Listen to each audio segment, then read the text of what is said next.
അറിയുന്നു ഞാൻ. സർവം സഹയായ വന്നേ നിന്റെ കാവലാതാണ് ഈ ശ്വാസം. ഇപ്പൊ എന്റെ ശ്വാസം വന്ന് രക്ഷണമാ. ഇത് തുടങ്ങിയിട്ടുണ്ടോ?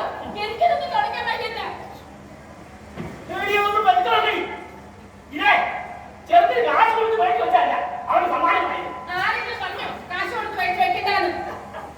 ഇതൊക്കെ കാശ് കൊടുത്ത് മേടിച്ചു വെച്ചാല് ഈ മുറിയിലൂടെ അങ്ങോട്ടും ഇങ്ങോട്ടും നടക്കുമ്പോൾ ഇതിങ്ങനെ നമ്മളെ നോക്കി പുച്ഛിച്ച് ചിരിക്കും. ഇവിടുത്തെ വലിയ വലിയ സാധനമാണ് വീട്ടിലിരുന്ന് ഇത്തരം ഒരുപാട് കുഞ്ഞുങ്ങൾ ചുമ്മാ നിന്ന് ചിരിക്കുന്നത്. ഇയാൾക്ക് ചിരിക്കണ്ട, ഇറങ്ങിയാൽ മതി. ഇതേ ചെറുക്കന്റെ അർത്ഥമാണോ? കടുപ്പോ ആ തുണി മാത്രം തിരിഞ്ഞത് അണയുണ്ടാക്കി ജ്വാല അലയടിച്ചു വരുന്ന ഇടമാലെ പുലരുന്ന കാലം മനുജനും ആസ്പര ശക്തിയാ പറഞ്ഞത് കുടികുത്തി വാഴുന്നത്. നീ